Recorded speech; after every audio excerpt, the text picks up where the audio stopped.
Hello, everyone, and welcome to Always Tell Me the Odds, Star Wars Unlimited podcast.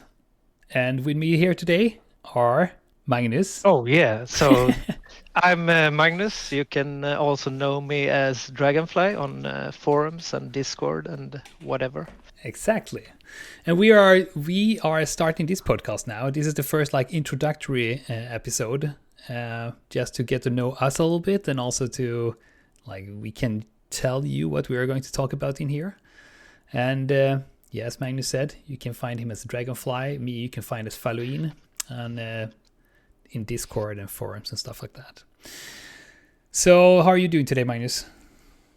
I am doing fine, very fine. All right. A little bit tired after work, but now just fun. Long day's Talk work. to you about Star Wars Unlimited. Yes, it's always fun. It's always good. We have been friends for yeah, we've been friends for a very long time. For a very long time. I don't know. Yeah. We played a lot of different games together, but we haven't played any TCGs together. No, we haven't. But if we start with you, who are you? Can you tell us about who you are and what are your history in gaming and so on? Yeah, I can do it. I'll try not to be too long about it. But It's okay. I've been playing games almost my whole life. I've played a lot of different TCGs. I started to play Magic when it's released around 94, 95, I think. Didn't play that very long. And after that, I've played most games that been released, it feels like. But most TCGs? I've played a lot of miniatures wargaming. Mostly, I think it's now on my. When I've started to getting a bit older, I've played more TCGs. I don't have the time, or I don't know. I don't find it fun anymore to paint miniatures, and I don't have the time to do it. So TCGs is much easier to have as a spare time project. Yeah, that's true. So I've played most recently. I played a lot of Flesh and Blood. I did that up until Star Wars Unlimited released. A very fun game that's very competitive and extremely complex to master. So it's a really fun game. Before that, I played a lot of X-Wing, the miniatures game. I did that for many years. So that's also an FFG game, just as Star Wars Unlimited. Oh, is it? Or it was actually when they started. I think they sold the rights to some other now, but I don't know. I don't know about that anymore. So I mean. And before that, I played Warhammer 40K. I played Fantasy. I played War Machine, Guild Ball. Yeah, if you can name a miniature war game, I probably played it sometime. And of course, alongside, I've played a lot of video games as well. But the last years, it's been a lot of TCGs, and I really love it. Yeah. So how about you, Marcus? Yeah, well, so I have a similar thing, except for the TCGs, because I never play TCGs. I also played a lot of Warhammer. We have mutual friends that play Warhammer, and we still have at least one friend that is very into it still and painted miniatures and so on. But I am like you. I actually never liked painting them. I liked play it, but I never liked painting them. And I am like you now. I don't have the time. I don't have the space for it. It's so much when you have all the figurines everywhere. But it's So, but I've been very much into board games and pen and paper RPGs. And you and me, we have been in the same RPG group for I think we have played 15 or 16 years together or something like that. Probably something like that. Yeah, it's been a long time. It's been a long time, and we're playing a system that one of our friends have developed, and we have play tested that for 15 years now, but it's been great. But yeah, I never played TCGs though. I tried Magic, and I don't really like it. I think it's a little bit boring with cards and the mana, and it's not super fun, and so I never got into that actually. But then one day you told me that you should come and try this out. I was like, okay, fine, I can do that, and I was totally hooked on it. I don't know, it's something with Star Wars Unlimited that just caught me, and I am all in now. I have cards everywhere now, mostly because of you, because you gave me a lot. Yeah, that's true. But I mean, for me, I've always been a Star Wars fan. Yeah. So since I was a little child, I've loved Star Wars. So I always have a lookout for games when it comes to Star Wars. If there is something I can play, that's probably why I played X-Wing, the miniature game, for so long. I really liked the dogfighting with those ships, and the bonus there was they were pre-painted miniatures, so you didn't have to paint them.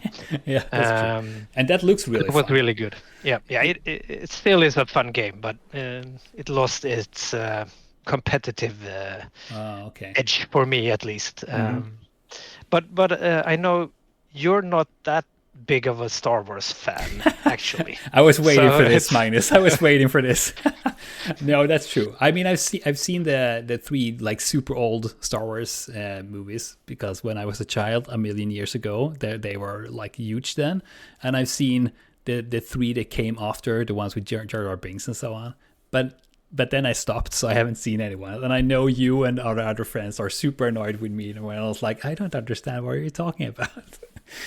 But we usually say that you always have homework to do, because you see a lot of Star Wars movies. Yeah, both movies and some at least some of the series. Yeah, for sure. But I have started now. I have seen Han, and I have seen Obi-Wan, and I've seen Acolyte. I'm always through. What is it called? Andor, and I've seen some of the movies also. So I'm working my way through them, and I actually I enjoy them. Yeah, and it's fun now also, because when I have the cards in Star Wars Unlimited, it's like, oh, okay, now I get why this card exists. So I can put them in the movies. It's more fun for sure, and it's good movies. I never have anything against them. It's just that I don't watch movies and series that much. I didn't say that, but I've been playing a lot of video games, because I've been streaming on Twitch for 6 years, and I also competed in Counter-Strike 1.6 way back in the days, like in the 90s, before esport was a thing. So I've been playing a lot of video games also. Never a Star Wars game though. No. I didn't say that, but I also tried out Destiny, FFG's TCG prior to this one with the dice, and I really liked the game. I loved how the art was in that game, and but I always had a problem with dice, and so that's like one of the biggest pros of not playing miniatures wargaming anymore, that I don't have to roll the dice. So I think this game is much better for me. Yeah. I as soon as they announced that this was on the horizon, I've been hooked and locked in. That's good. I mean, the dice it's like playing chess, but introducing dices. It's weird in a way. Yeah, it's fun, but it's not always good if you want to compete and play games like that. True. It's just not for me. I like games without dice is better for me. Yeah. I mean, dice, they have their places in somewhere, but not everywhere, for sure. Of course, I love playing board games, and dice is fine there, and but, for sure. But not in card games. You don't need dice. You don't need them. That's true. Yeah. All right. So should we talk a little bit about why we want to start this podcast? Why are we sitting here rambling? Sure. you're you can start. Okay. What? So why do we want to do this podcast? So I think it started when I said at some point that I would like to start a YouTube channel about Star Wars Unlimited, because I am so new to this and I don't know how to learn it, and there's so much lingo and words that I don't understand, and it's a little bit overwhelming, to be honest, to come into the world of TCGs. So Yeah, and I know you also you said to me that you started to listen to a few podcasts, exactly. and you didn't understand what they were talking about. All Yeah. the like when they talked about ECL, you had no idea what that was. Yeah. And every all the lingo and like the words people use, and I yeah, was spamming you on Discord a couple of days. I was like, "What is this card you're talking about?" Oh, it's this card. Oh, okay, now I get this episode. Like, So I think like one of the things we want to do with this podcast is try to get your perspective from a player, not only new to Star Wars Unlimited, but and you're new to card games yeah. as a whole, Mhm. and like try to put it from your perspective as well, Yeah. and see how you evolve and find the game, and like maybe get a deck you want to play and Yeah. win a tournament or two, maybe. Who Yeah. knows? We were talking here before. I was like, yeah, so I should have my vision should be to win the PQs, which is the planet qualifiers. It is, right? Is that Yeah, planetary qualifiers. planetary qualifiers? So it's like Yes. it's a big thing. So it's like that should be my vision. And you were like, oh, okay. But yeah, I mean, it's good to set high goals, but Yeah. maybe have some smaller some realistic ones. steps on the way. No, of course we're gonna get you to win a PQ in the future. Yeah. We're not saying when, but Exactly. we'll do it. We'll Yeah. do it. Yeah. So the main purpose of starting this podcast is to, I mean, both of us love talking about Star Wars Unlimited, and both of us love gaming, as you've heard now.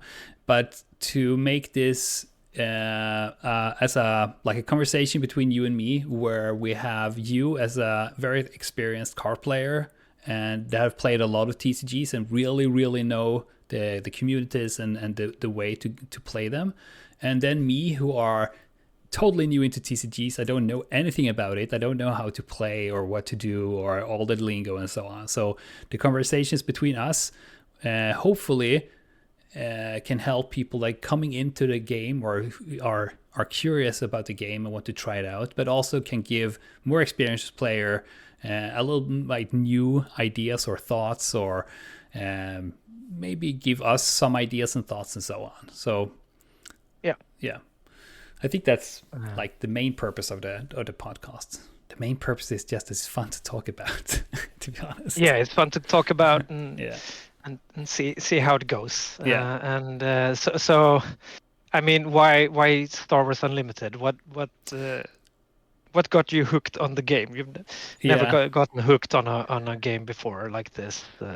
True. Can you like pinpoint what I've been thinking. specifically? Yeah, I've been thinking about it a little bit, because I have two starter decks of Magic the Gathering here. One that I play with my daughter now and then, and I mean it's fun, but it's not that I like feel that I need to play Magic. But I can sit here and it's like, I don't want to do this anymore. I just want to play Star Wars now. So I've been thinking about what was it with Star Wars that got me hooked there. And I think one thing is that you are playing, and I got into this like local community here and played with the people here, and it was a super nice community that was really they had a lot of patience with me and answered my questions and let me think and read the cards and so on. And that is a huge aspect. It was pretty nice to come into that, but also it's a fairly new game.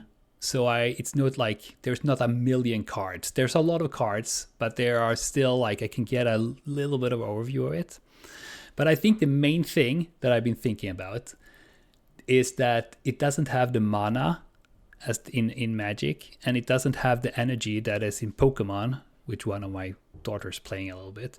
But you're using the hand you have, and you need to use the units and events you have in the hand as resources.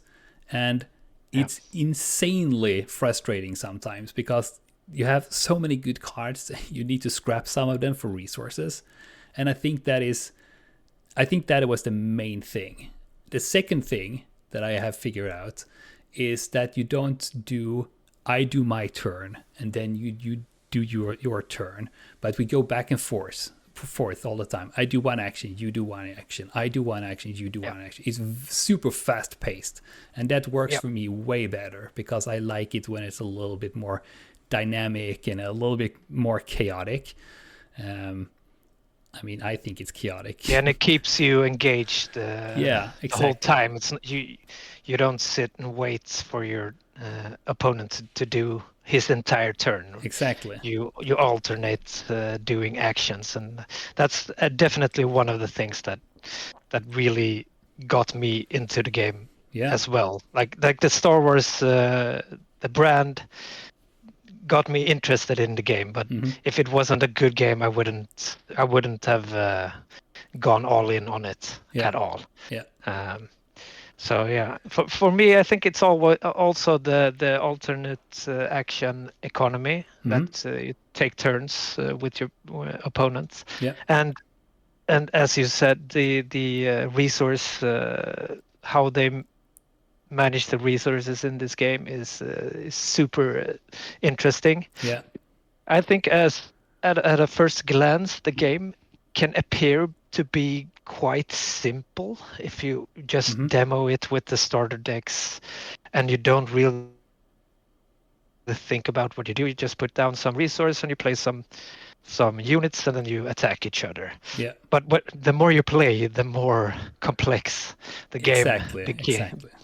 It's like you says, it's sometimes you just don't want to resource a single card because it will either win you the game or lose you the game if you choose the wrong card. And there is so many small decisions in the game that really decides who's gonna win, and that's it's really fun in a game like this. And as you said, it's fast paced. I like that. For instance, in tournaments you play best of 3 instead of just one game, so you have a little bit of luck mitigation there. If you have bad luck in one game, you can win the other 2 games. I think that's really good also. And I liked what you said, that it's easy to get into the game, but it's very hard to master it. And I think that also helped me a little bit because it was easy to understand that I could just start playing like straight on, and it was fairly simple. And it's like put down the resources, play out the card, do it, like play it pretty fast, don't think too much.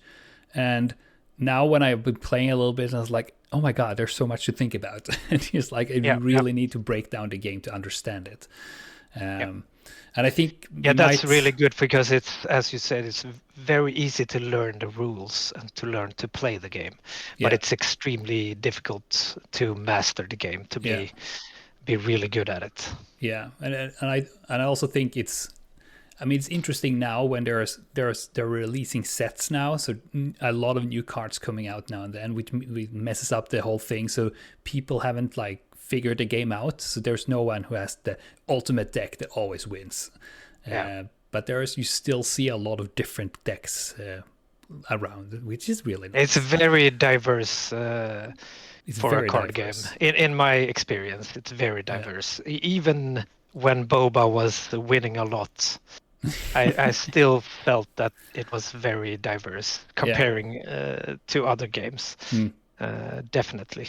That's interesting. And that's another thing I really like about the game, that it's I think it's quite enough that they're gonna release 3 sets a year, so every 4 months.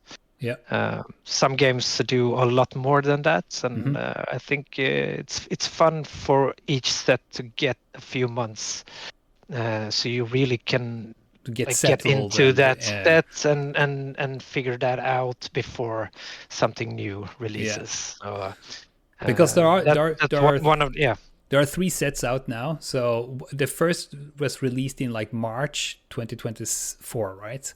And then the second was in like June or something like that. In the summer, right?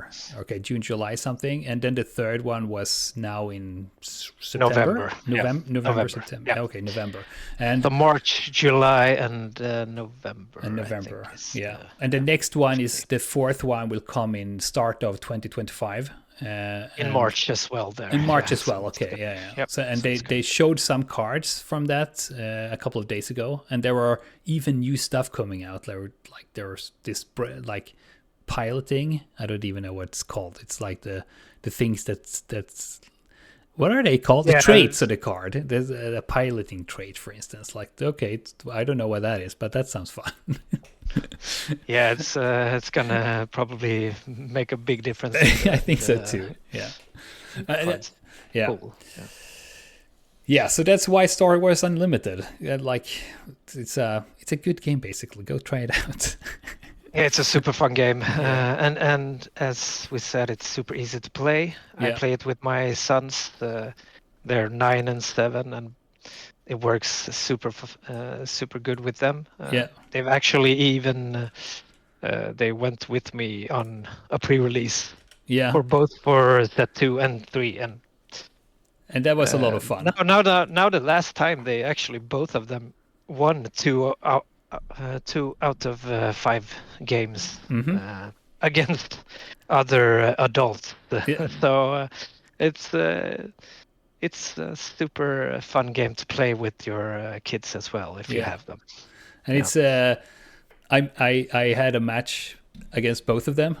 I lost one and won one of them. It was a lot of fun, and they were really good. Oh yeah, you did. Okay, yeah. And they're not very old. They're like, what are they? They're 7 and 9 and 7. 9 and 7 exactly. Yeah. All right, but that's fun. It's there's still a lot more to explore, and there will be much more coming out to explore in the future too on this game, which is fun.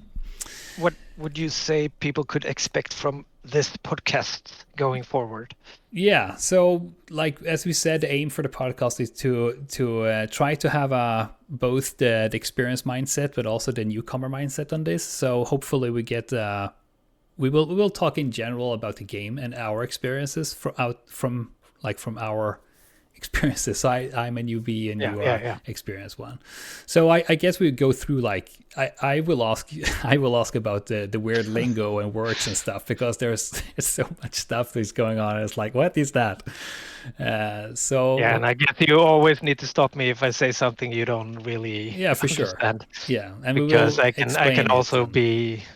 It's easy when you're very deep, like rooted in a game. Just going on without thinking that people might not understand what you're talking about. Yeah, for sure. And it's always like that. The more you know about something, the more you use the lingo and so on, and it will always be like that. But I think that is one thing that people can expect, that we will like break down stuff, a little bit more basic stuff also, where I share my thoughts as a newcomer into this world and ask you, and you have to explain for me and the listeners. And also I think we will go into what our goals are with the game. If there are tournaments coming up, or if just playing, or new sets coming out, and what are our goals for that? Like I said, I want to win a PQ. That's a good goal. It's a good goal. That's like all of that we're going to talk about. And also, I mean, we both do this because it's fun. That's the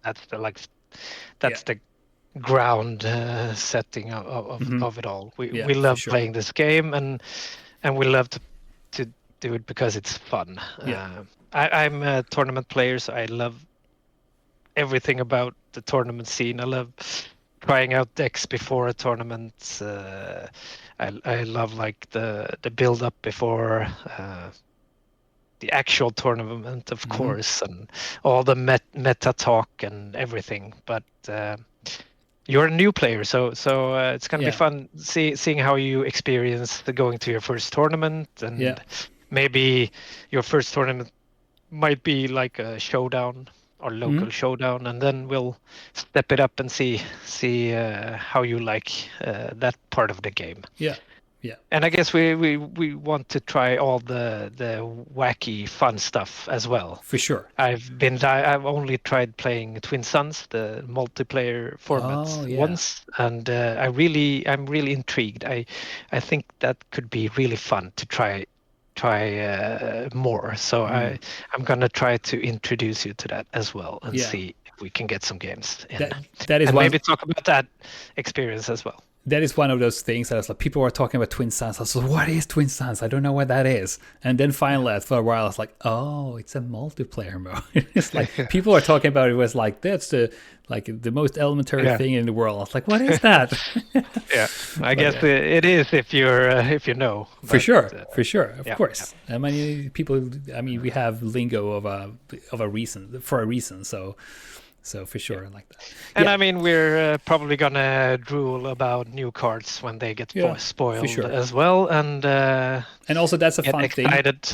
thing. Because sometimes I was like, this is such a bad card, I don't want that. And then when I come down to the local store, people are like, why don't you have that card in the game? This is kind of the best card in the game all over. And it's like, what?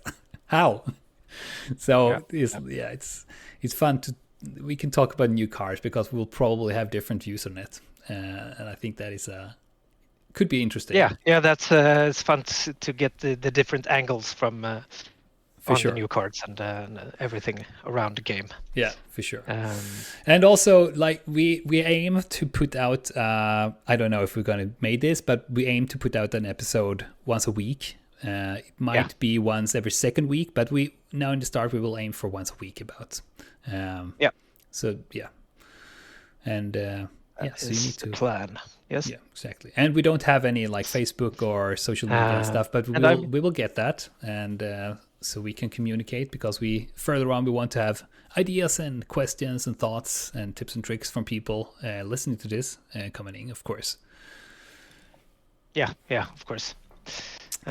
So I guess you have to go and get ready for our. Spark of Rebellion drafts tomorrow at our local store. Yeah, so that will be fun. It's only your second draft, right? You've drafted Twilight once. Yeah, and now we're gonna go back and try the Spark of Rebellion drafts. Exactly. It's a super fun draft format. Yeah, I think so. That's gonna be really nice. That would be really nice. It's also fun because when we talked before here, I was like, no, I've done 3 drafts. And I was like, it was the pre-releases, and you were like, no, that was sealed. I was like, okay, words.